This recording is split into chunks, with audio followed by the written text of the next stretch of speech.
Selamat sejahtera, Wanakem Tachahau. Saya Suman Siwam, kembali lagi dari channel Kita Rakyat Malaysia. Hari ini saya kembali dengan isu beras tempatan. Ya, di sini saya ingin memberi sedikit pendapat ataupun memberi sedikit ilmu kepada saudara-saudari yang menonton video ini. Ya, kita tahu Malaysia ini ada beras tempatan, ada beras impor, ada beras istimewa dan ada pelbagai kategori beras. Dan dalam kategori beras ini ada label-label ataupun label-label warna yang berbeza. Misal kata kita ambil label berwarna biru muda, iaitu beras putih import. Label berwarna purple ataupun anggur, iaitu beras putih tempatan. Label istimewa ataupun beras basmati, dia punya label warna orange, warna oranye. Ya, bila label berwarna pink itu adalah beras wangi. Itulah dikatakan ada perbezaan dan harga pun berbeza-beza. Dia tidak ada yang sama sebenarnya. Bila dikatakan beras tempatan iaitu super special tempatan, dia warna ungu Okey, apa yang saya nak beri pendapat itu pengetahuan untuk yang tak faham, buat-buat yang tak faham. Dia orang ni dalam Fatah Morgana lagi. Fatah Morgana, satu sifat khayalan Fatah Morgana. Tak tahu apa dia orang fikirkan. Dia orang tahu isu tetapi seolah-olah benda itu tak berlaku, mereka akan gambarkan benda itu tidak wujud, ya. Apa saya nak bagi pendapat, ya. Bila dah ada masalah berkaitan dengan beras tempatan yang tidak mencukupi stok, ya, ataupun kesukaran pembeli, ya, atas pengguna ini untuk berniaga ataupun untuk kegunaan harian, ya, di situ melibatkan banyak masalah sebenarnya. Itu dikatakan tubuhkan satu unit operasi di setiap negeri dan pusing kedai-kedai pasar raya setiap hari, baru kita dapat maklumat yang sahih, yang penuh untuk penyelesaian masalah. Sebenarnya bukan menafikan dan memberi pendapat yang tidak menjaminkan hak pengguna. Kita tidak mahu satu jawapan daripada menteri yang tidak menjaminkan ataupun tidak menjaga hak pengguna sebenarnya.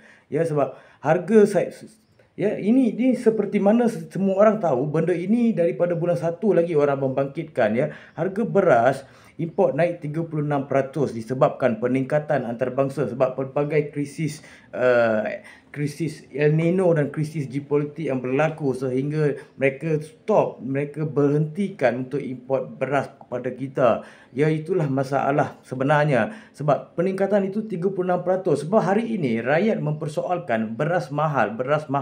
Sebenarnya bukan beras yang mahal. Sebab beras yang mahal itu beras import dan beras istimewa. Itu dah disedia maklum dah 36% akan meningkat. Tetapi yang jadi masalah sekarang ini, bukan semua rakyat faham apakah label-label beras yang ada ini. Biru ni untuk apa, ungu tu untuk apa, oranye ni untuk apa. Bila mereka beli beras yang harga mahal, automatik mereka kata beras dah naik harga dah. Sebab dulu saya beli RM26, sekarang RM30. Dulu saya beli RM30, sekarang RM38. Itu sebab makanan ruji rakyat Malaysia itu adalah makanan utama dan makanan penting untuk rakyat Malaysia. Kita tidak boleh menafikan. Sebab itu kita perlukan satu pendekatan daripada KPDN, Menteri Keterjaminan Makanan, ya. Sebab impak maksimal adalah untuk rakyat B40 ataupun golongan miskin tegar. Mereka itulah jadi mangsa berkaitan dengan isu beras ini. Sebab isu beras ini jangan dipolitikkan. Kita perlu bincang di dalam parlimen supaya dapat satu pendekatan penyelesaian masalah. Kita bukan nak cerita saja, retorik saja. Sebab harga import naik, harga makanan mungkin naik. Itu normal, logik dia. Kalau beras diorang beli mahal, harga makanan pun akan jadi mahal. Di situ lagi peningkatan kos. Itulah fungsinya KPDN untuk menyelamatkan ataupun menterjaminkan hak-hak pengguna di Malaysia. Ya, bila mereka tidak membuat satu tinjauan, tidak membuat satu rangkaan untuk menyelamatkan hak pengguna, saya rasa masa akan datang kita lebih rumit lagi. Sebab apa? Bila saya lihat di akhbar-akhbar ini banyak persatuan, ya, persatuan-persatuan yang berkaitan dengan pengguna bersuara. Dan saya juga ada membaca satu berita iaitu Majlis Tindakan Pengguna Negara MTPN di bawah MKN menerima 30 aduan di Johor. Ya, MTPN ini di seluruh Malaysia ada, tapi laporan itu masuk bermakna perkara yang dihadapi oleh rakyat berkaitan beras betul-betul wujud. Ini bukan cerita kosong, ya. Kita perlu menggesa pihak berkuasa memantau kegiatan beras ini. yang berkaitan dengan kartel ini. Saya boleh digelarkan perkara ini adalah kartel sebab ini adalah kelemahan daripada pihak berkuasa tidak melanjutkan ataupun tidak melaksanakan tugas dengan SOP yang sedia ada. Sebab ini realiti, sebab yang beli kita bukan dia. Ya, bila dia datang beras ada, bila kita pergi beras tidak ada. Itulah masalahnya. Kenapa ada double standard?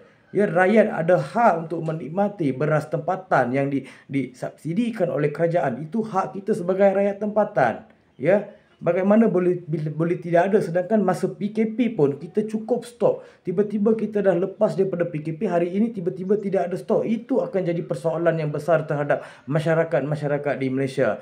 Baik di mana-mana sekalipun mereka akan bercakap. Sebab apa? PKP pun saya ada beras. Walaupun mahal, beras tempatan itu ada, tetap ada. Tetapi sekarang tidak ada PKP, tidak ada COVID-19 dan tidak ada konflik di negara, tetapi berasnya tidak ada. Jadi persoalan di situ. Ya, kepada sahabat-sahabat, jangan politikan isu ini. Ini adalah isu hak pengguna dan isu hak rakyat Malaysia berkaitan dengan beras dan makanan ruji. Ini kita perlu ambil sebagai satu pendekatan ataupun satu benda yang penting untuk berbincang dengan ilmiah dan akademik, bukan berbincang atas tiket politik. Sekian, terima kasih daripada saya, Suman Sibam.